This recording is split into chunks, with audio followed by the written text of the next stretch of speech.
Hello students, welcome to next exam 8 PM by Aakarshak Academy. आज हमारा basic chemistry का lecture number 7 है। हमने लास्ट लेक्चर में एक एग्जांपल देख लिया था इलेक्ट्रोलिसिस का, यानी copper sulphate solution, aqua solution of copper sulphate. उसके अंदर जो है कॉपर का ही रॉड डिप किया हुआ था, तो किस तरह से ऑक्सीडेशन हुआ और रिडक्शन हुआ, दोनों साइड किस तरह से रिएक्शन हुआ वो हमने देख लिया था। ठीक है, और हमने देखा था कि वो जो है किस मतलब कि इलेक्ट्रो रिफाइनिंग का प्रिंसिपल है। कहने का मीन्स है इलेक्ट्रो रिफाइनिंग जो हमारा इंडस्ट्रियल एप्लीकेशन है इलेक्ट्रोलिसिस का, वो हमारा उसी पे बेस्ड है। ठीक है, तो मैंने अच्छे से उसे समझा दिया था। ठीक है, इलेक्ट्रो रिफाइनिंग प्रोसेस को किस तरह से है ना रिफाइनिंग होती है और वो मेटल को लिया जाता है। तो खैर अब हम नेक्स्ट वाला स्टार्ट करते हैं। नेक्स्ट हमारा है इलेक्ट्रोलाइसिस ऑफ वही कॉपर सल्फेट का ही रहेगा, एक्वस को एक क्यों लिख रही हूँ मैं, एक्वस CuSO4। ठीक है, यूजिंग inert electrodes,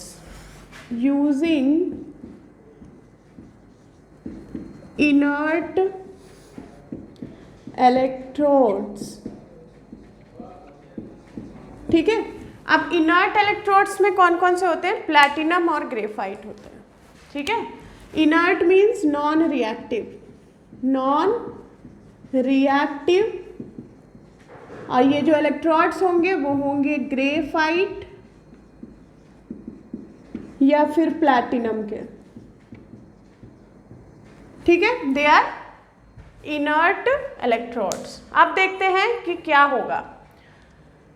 तो क्या क्या हमने लिया है, एक एक करके स्टेप वाइज, जैसे हमने लास्ट लेक्चर में देखा था वैसे ही इसमें देखेंगे। तो क्या क्या है हमारे पास, एक्वस सॉल्यूशन है,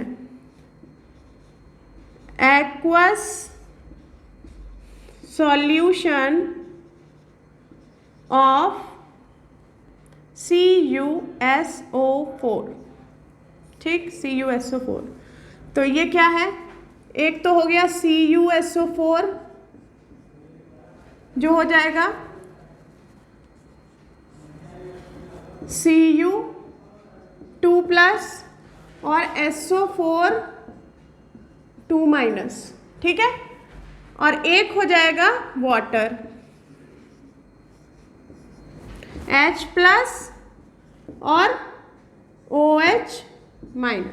ठीक है, ये दोनों चीजें। अब देखते हैं एट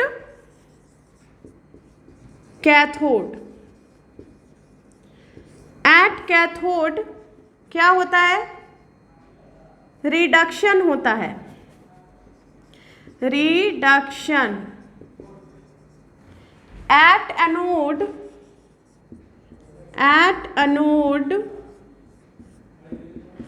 क्या होता है, ऑक्सीडेशन होता है, ऑक्सीडेशन। अब ऑक्सीडेशन क्यों होता है, बार बार ये रिपीट नहीं करेंगे हम लोग। रिडक्शन क्या होता है भाई, गेन ऑफ इलेक्ट्रॉन होता है, ऑक्सीडेशन लॉस ऑफ इलेक्ट्रॉन होता है। अब कैथोड पे देखिए क्या होगा। अब हमें कैथोड पे कौन जाता है, कैटायन। एनायन कहाँ जाएगा, एनोड पर। ठीक है, तो हम कैटायन इसमें से क्या करेंगे, चूज करेंगे। ये कैटायन, ये भी कैटायन, इन दोनों में से कौन होगा रिएक्टिव। तो of course according to the preferential discharge theory, lowest energy होगी जिसकी, वो होगा डिस्चार्ज, यानी कि Cu2+ का होगा रिडक्शन, यानी वो गेन करेगा 2 इलेक्ट्रॉन और बन जाएगा Cu। ठीक, सेम इधर आ जाइए, SO4 2- और OH-। SO4 2- ऊपर रहता है और OH- नीचे। तो यहाँ देखिए OH- का क्या होगा, ऑक्सीडेशन, यानी ये करेगा हमारा, देखिए ये गेन है तो इसको मैंने ऐसे दिखा दिया है, तो कोई प्रॉब्लम है? ये लीजिए, मैं पहले से जो दिखा रही हूँ वही दिखा देती हूँ, यानी कि गेन हुआ है इसका 2 इलेक्ट्रॉन। आप वैसे भी दिखा सकते हैं, समझने का बस अंदाज अलग अलग होता है और कुछ नहीं। OH माइनस प्लस इलेक्ट्रॉन 1 और बन गया हमारा OH, डिस्चार्ज हो गया। ठीक है, वहाँ हुआ ऑक्सीडेशन, यहाँ हुआ रिडक्शन। ठीक है, तो यही चीज़ है। अब इसमें देखिए, मान लीजिए ये जो है इसका ये प्राइमरी चेंज है, प्राइमरी चेंज है। फिर आपको ये भी इसका प्राइमरी, सब उसका जो फर्स्ट जो चेंज होता है, यानी कि जो फर्स्ट एनायन या कटायन जो है वो इलेक्ट्रोड के ऊपर तरफ जाता है, मूव टुवर्ड्स द इलेक्ट्रोड्स, ठीक है, अपोजिट चार्ज इलेक्ट्रोड्स। तो वो जो फर्स्ट रिएक्शन करता है तो वो चेंज को कहते हैं प्राइमरी चेंज। ठीक है, इसका भी प्राइमरी चेंज ये हो गया। मान लीजिए अब फर्दर रिएक्ट करना है तो फिर वो सेकेंडरी चेंज होगा। ठीक है, सेकेंडरी चेंज तो ये कौन करेगा? OH करेगा। अब यहाँ है, देखिए यहाँ 2 इलेक्ट्रॉन है, ठीक है, बैलेंस है ये, तो यहाँ Cu2 प्लस 2Cu इस तरह से। तो देखिए 2 इलेक्ट्रॉन इधर है। अकॉर्डिंग टू आरेनियस थ्योरी, ठीक है, अकॉर्डिंग टू आरेनियस थ्योरी हमारे पास क्या है, क्या होना चाहिए? अकॉर्डिंग टू आरेनियस थ्योरी दोनों तरफ नंबर ऑफ इलेक्ट्रॉन सेम होना चाहिए। याद करिए वो postulate, number of electron same होने चाहिए, कटायन के लिए भी एनायन के लिए भी, और अपोजिट होने चाहिए, एक नेगेटिव और एक पॉजिटिव। तो यहाँ देखिए 2 इलेक्ट्रॉन है, यहाँ 1 इलेक्ट्रॉन है, तो हमें बैलेंस करना होगा 2 इलेक्ट्रॉन, यहाँ भी 2, यहाँ भी 2, यहाँ भी 2। ठीक है, हो जाएगा। तो ये देख लीजिए प्राइमरी और फिर सेकेंडरी चेंज अगर होना होगा तो देखिए ये होगा 2OH अब हो गया हमारा। 2OH जो है वाटर का मॉलिक्यूल बनाएगा।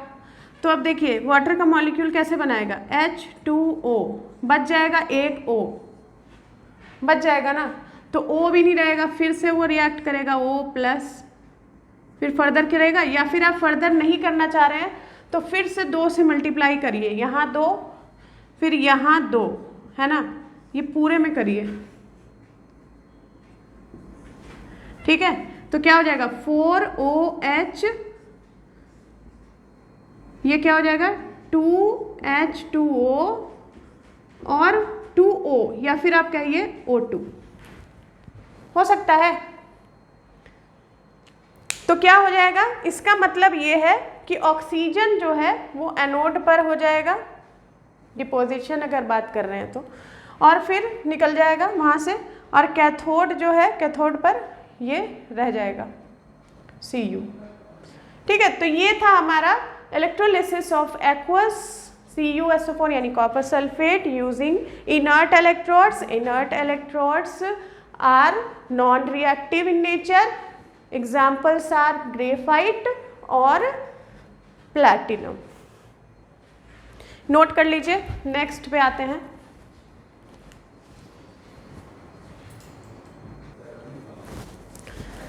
अब देखिए नेक्स्ट हम करेंगे फ्यूज्ड सोडियम क्लोराइड का इलेक्ट्रोलिसिस। ठीक है, फ्यूज्ड या मोल्टन, फ्यूज्ड और molten, molten NaCl which is sodium chloride. ठीक है, तो NaCl का हम करते हैं क्या इलेक्ट्रोलिसिस।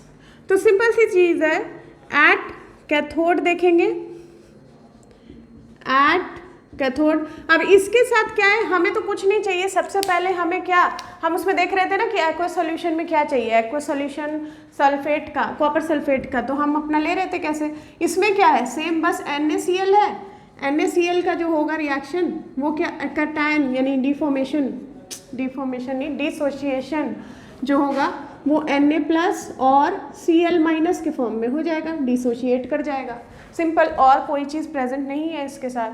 तो सिंपल है, एट कैथोड क्या होता है, इस पे क्या होगा, इस पे कटायन जाएगा, है ना, इस पे जाता है कटायन और होता है रिडक्शन, इस पे जाता है कटायन और होता है रिडक्शन। तो देखते हैं क्या होता है रिडक्शन, किसका होता है। तो सेम है, कोई दूसरा कटायन प्रेजेंट नहीं है तो हमें कोई प्रॉब्लम नहीं होगी चूज करने में, ठीक है ना। तो कोई चूज करने का दिक्कत ही नहीं है, यहाँ पे भाई एक ही है, तो सीधा किसका होगा, जो कैटायन है वो कैथोड पे जाएगा और क्या करेगा, लूज करेगा इलेक्ट्रॉन, मीन्स रिडक्शन होगा।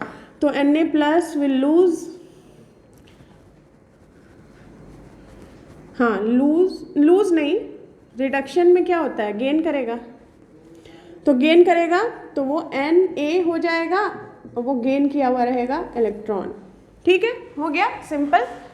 फिर एट आप आ जाइए एनोड में, एट एनोड पे आ जाइए।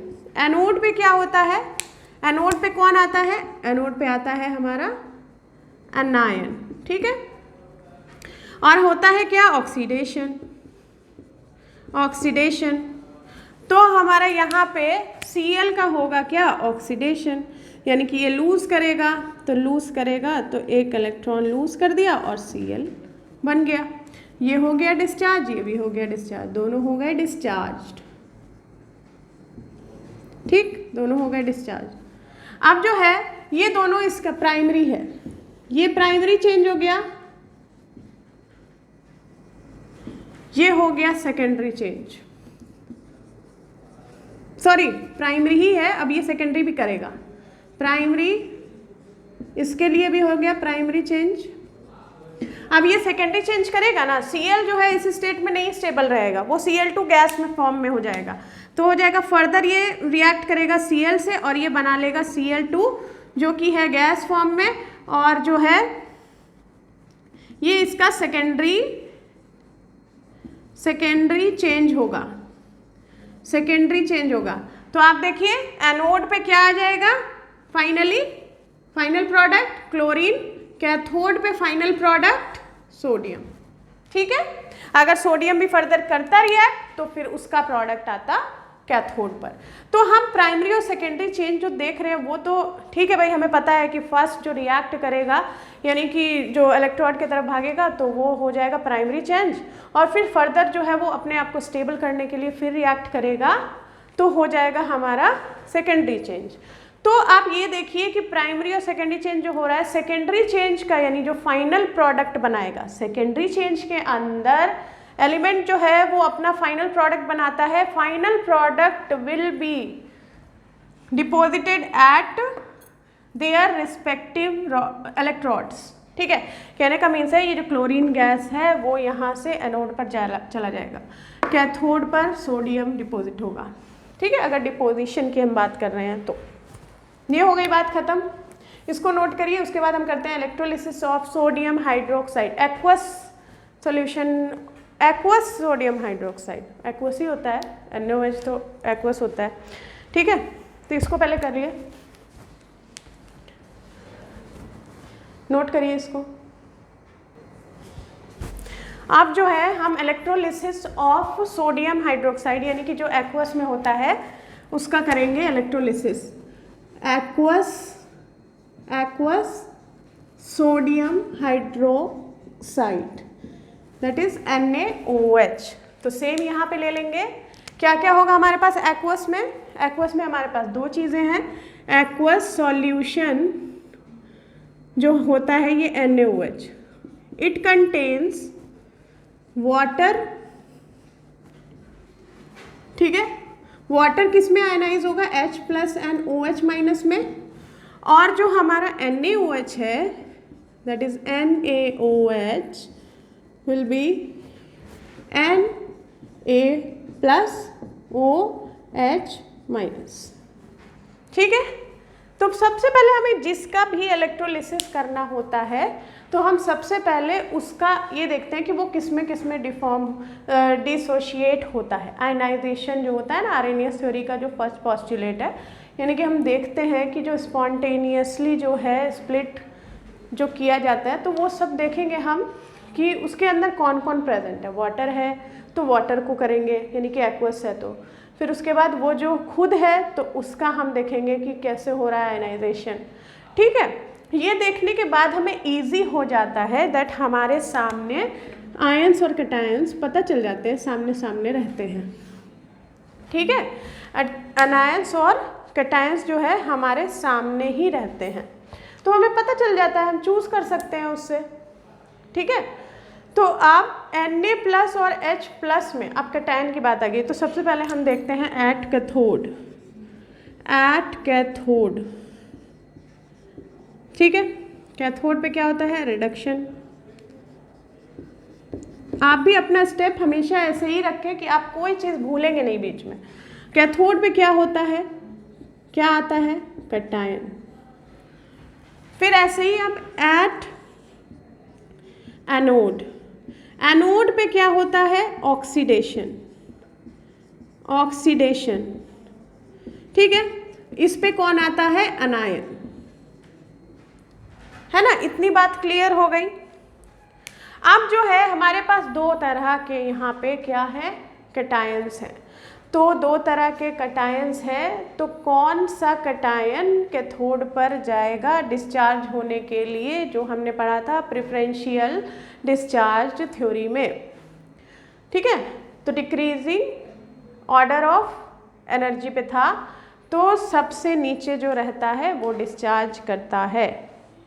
तो आप देखिए इसमें कौन है, Na+ ऊपर रहता है, H+ नीचे, यानी कि H+ will discharge at cathode. तो हम यहाँ पे लिखते हैं H+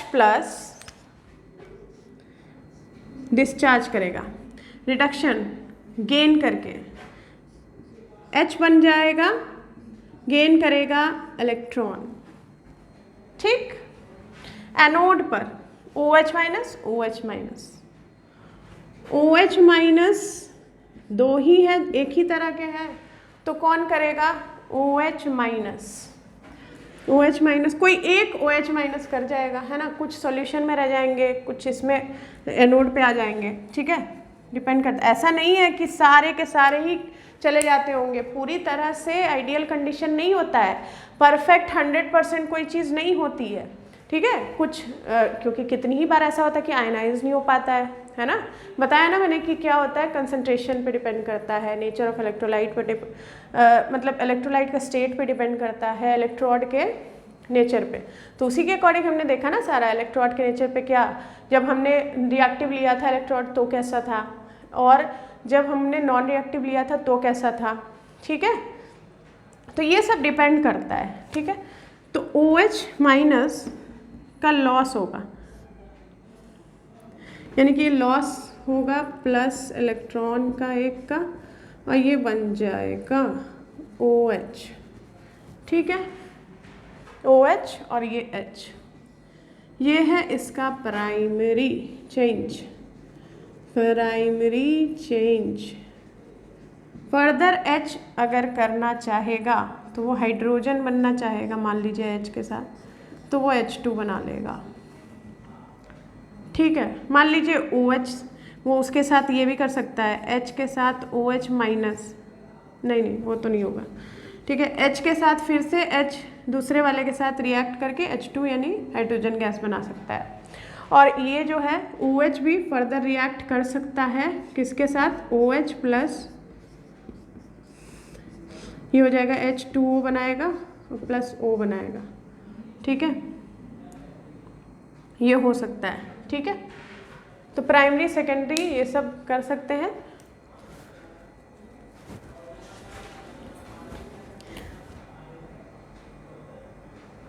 ठीक है ना,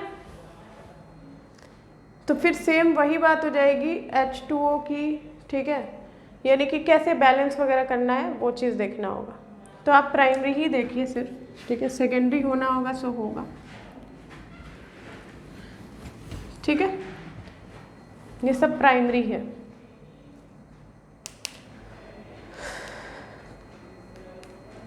इसको नोट करिए। अब क्या होगा, नोट कर लीजिए इसको, इलेक्ट्रोलिसिस ऑफ एक्वस NaOH। अब इसमें क्या होगा ना, जो सॉल्यूशन के अंदर, अब देखिए ऐसा नहीं है, मैंने क्या बोला कि परफेक्ट नहीं होता है, तो इसका मतलब है कि भाई कुछ सॉल्यूशन के अंदर भी होंगे ना, जो सॉल्यूशन के अंदर होंगे वो ये काम करते हैं, जो सॉल्यूशन के अंदर होते हैं ना, तो हो क्या रहा है, इलेक्ट्रिक करंट इसमें पास किया जा रहा है, तो भाई वो सर्किट भी तो पूरा करना होता है, तो सर्किट पूरा करने के लिए ना कुछ आयंस भी कुछ काम करते हैं, आयंस भी क्या करते हैं, कैरी करते हैं करंट, इलेक्ट्रॉन को कैरी करके ले जाते हैं इस इधर से उधर, इधर से उधर, तो वो कुछ वहाँ पर भी उनका रोल होता है। ठीक है, जो इलेक्ट्रिक करंट हम दे रहे हैं इलेक्ट्रोलिटिक सेल के अंदर बनने के लिए, यानी कि केमिकल रिएक्शन या केमिकल डिकम्पोजिशन होने के लिए आयंस का, तो वो जो आयंस जो सॉल्यूशन के अंदर पड़े हैं वो भी बेकार नहीं बैठे होते हैं, वो भी क्या करते हैं, वो कैरी करते हैं करंट को, यानी कि करंट को कैरी करते हैं, या आप कह सकते हैं इलेक्ट्रॉन को कैरी करके ले जाते हैं और वो पूरा सर्किट कंप्लीट करते हैं, क्योंकि जब तक सर्किट कंप्लीट नहीं होगा इलेक्ट्रिक करंट फ्लो नहीं होगा। बात आ गई समझ में सारी? तो ऐसा नहीं है कि जब हम एक चीज़ देख रहे हैं तो बस दुनिया में बस वही एक ही चीज़ है उसके लिए, नहीं, उसके साथ साथ और भी चीज़ें हो रही हैं, और भी चीज़ का फ़र्क पड़ता है। ठीक है, तो हम जब देख रहे हैं इलेक्ट्रोलिसिस एक्वस NaOH का, तो हमने देख लिया कि भाई दो चीज़ें हैं हमारे पास, कैसे कैथोड पे क्या हुआ, एनोड पे क्या हुआ, फाइनल फिर सेकेंडरी वगैरह होता है, चेंज आता है, सेकेंडरी चेंज यानी फर्दर, यानी जो फाइनल प्रोडक्ट बनेगा वो कैथोड पे जाएगा। ठीक है, अब ये हो सकता है कि भाई किसी से भी रिएक्ट OH से कर सकता है ठीक है, किसी से रिएक्ट करके फिर वो वाटर ऑक्सीजन जो है वो कैथोड पे जा सकता है। ठीक है, और एनोड पर क्या होगा, ये चला जाएगा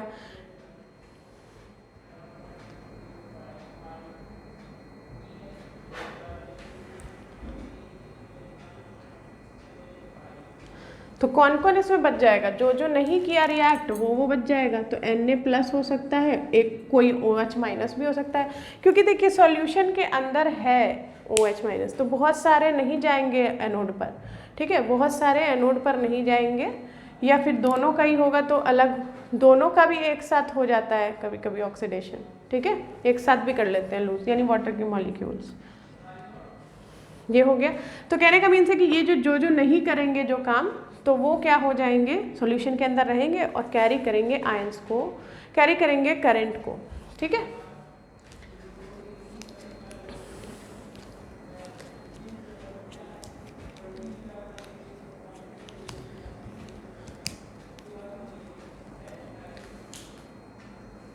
तो देखिए अब ये हमारा, अब स्टार्टिंग से अगर देख लें हमने और क्या क्या पढ़ा है, आर्रेनियस थ्योरी आपको पूरा पक्का पता होना चाहिए। ठीक है, उसमें आपको ये पता होना चाहिए स्ट्रॉन्ग इलेक्ट्रोलाइट, वीक इलेक्ट्रोलाइट क्या होते हैं, कितना आयनाइज करता है इलेक्ट्रोलाइट, कौन सा इलेक्ट्रोलाइट, स्ट्रॉन्ग इलेक्ट्रोलाइट कितना आयनाइज करता है और वीक इलेक्ट्रोलाइट कितना आयनाइज करता है। ठीक है, फिर आपको ये पता होना चाहिए कि सबसे ही इम्पॉर्टेंट चीज़, आप इलेक्ट्रोलिटिक सेल पढ़ रहे हैं, मैं बार बार उस चीज़ को कह रही हूँ कि कहाँ पे हमारा जो है अनायन जाएगा और कहाँ पे कैटायन जाएगा और कहाँ पे ऑक्सीडेशन होगा, कहाँ पे रिडक्शन होगा। ठीक है, कौन सा टर्मिनल किससे कनेक्टेड है, ये सारी चीज़ें बहुत बेसिक हैं, वो इम्पॉर्टेंट हैं, जिसको कि आपको याद रखने की ज़रूरत है इलेक्ट्रोकेमिस्ट्री के अंदर जो आप इलेक्ट्रोलिसिस पढ़ रहे हैं। ठीक है, फिर आपका जो और क्या है, आप इसमें ये याद रखिए कि भाई बैलेंस, देखिए सेकेंडरी चेंज वाला ही जो मेन होता है वही फाइनल प्रोडक्ट बनता है, वही फाइनल प्रोडक्ट उस इलेक्ट्रोड पे, रेस्पेक्टिव इलेक्ट्रोड पे जाता है। ठीक है, ये हुआ। अब आपको क्या पढ़ना है, अब इसमें जो दिया हुआ था क्या, मैकेनिज्म ऑफ इलेक्ट्रोलिसिस। ठीक है, सिलेबस में आपको देख रही हूँ मैं, प्राइमरी एंड सेकेंडरी रिएक्शंस। ठीक है, वो हो गया। फिर आपको दिया हुआ है कैथोड और एनोड पे वही primary and secondary, electrochemical series cation और अनायन के लिए वो अलग है, इलेक्ट्रोकेमिकल अभी हम जब पढ़ेंगे ना वहाँ पे आएगा वो। ठीक है, तो ऐसा मत सोचिएगा, मैं एक साथ सीरियल वाइज नहीं जा रही हूँ सिलेबस में, क्योंकि इसमें कुछ आगे पीछे टॉपिक्स दिए हुए हैं। ठीक है, जहाँ पे अब इलेक्ट्रोलिसिस है तो इलेक्ट्रोलिसिस के मैकेनिज्म के बाद ही ना ये सब होना चाहिए। एग्जाम्पल ऑफ एक्वस, जितना भी जो भी चीज़ हमने पढ़ा, 4 एग्जाम्पल्स पढ़े हैं हमने दोनों लेक्चर में, ठीक है, तो वो सब एग्जाम्पल्स होने चाहिए उसके जस्ट बाद। तो सीरियल वाइज कुछ नहीं दिया हुआ है, तो हम उसके ही अकॉर्डिंग पढ़ेंगे, जितना हमने समझा है उसके अकॉर्डिंग हम पढ़ते जाएंगे। पढ़ते पढ़ते हमारा सारा चीज़, सब टॉपिक हम क्लियर करेंगे, ठीक है। फिर आपका वो भी है कि Faraday's first and second law भी पढ़ना है इलेक्ट्रोलिसिस का, ठीक है, और वो उसके कुछ न्यूमेरिकल्स भी, उसके न्यूमेरिकल्स भी आते हैं, ठीक है, ये हो गया। फिर आपको देखिए इलेक्ट्रोकेमिकल सेल के बारे में पढ़ना है, तो मैंने बताया ही इलेक्ट्रोकेमिकल सेल पढ़ेंगे, वो तो बहुत अच्छे से हम कंस्ट्रक्शन देखेंगे डेनियल सेल का, और फिर उससे हम क्या करेंगे, मतलब कि सेल जो बना है कैसे बना है, उसमें अलग टर्मिनल होता है, उसका अलग ट्रिक है। यहाँ पे PAO पाओ होता है, NCR बताया था, तो वहाँ अलग होता है कुछ, वहाँ टर्मिनल जो है एनोड पे पॉजिटिव होता है, एनोड पे पॉजिटिव नेगेटिव होता है, यहाँ पॉजिटिव है वहाँ नेगेटिव होता है, ठीक है, तो बहुत कंफ्यूजिंग हो जाता है, इसलिए एक चीज़ ही हम एक बार पढ़ रहे हैं, ठीक है। तो ऐसा है स्टूडेंट्स कि मैं जो लास्ट सेक्शन है, कहने का मीन्स है कि इलेक्ट्रोकेमिस्ट्री का जो लास्ट दिया हुआ है, ओम्स लॉ, डेफिनेशन और यूनिट जो है, वो 3 चीज़ों की, कंडक्टिविटी है 3 तरह की, उसको पढ़ना है। तो उसको हम नेक्स्ट लेक्चर में पहले कर लेते हैं, क्योंकि वो एक टॉपिक है, वो इन सब के बाद नहीं आने वाला है, वो एक अलग टॉपिक है, ठीक है। तो उसको हम नेक्स्ट लेक्चर में कर लेते हैं। क्या, कंडक्टिविटी जो है ओम्स लॉ से रिलेटेड, जैसे आपने पढ़ा ना पीछे का मेटेलिक कंडक्टर, कंडक्टर को लेकर के इलेक्ट्रिसिटी चैप्टर में आपने फिजिक्स में पढ़ा होगा, ठीक है, तो वो उसी के आगे अब आप पढ़िएगा इलेक्ट्रोलाइट के अंदर, ठीक है, कि कंडक्टिविटी क्या होती है, 3 तरह की है, डेफिनेशन और प्लस हम यूनिट वगैरह देखेंगे उसके, ठीक है। कोई न्यूमेरिकल नहीं है उससे रिलेटेड आपके सिलेबस में, बस वही समझना है कि स्पेसिफिक रेजिस्टेंस क्या होता है, ठीक है, या कंडक्टिविटी क्या होती है, और उसमें 2 तरह की और कंडक्टिविटी है, मोलर कंडक्टिविटी और इक्विवेलेंट, वो हम पहले क्लियर कर लेंगे, और फिर उसके बाद फिर हम अपना फैराडेज लॉ वगैरह वो सब कर लेंगे, ठीक है। तो जो इलेक्ट्रोकेमिस्ट्री का ही पार्ट है उसको पहले फिनिश कर लेंगे, ठीक है। Okay students, thank you.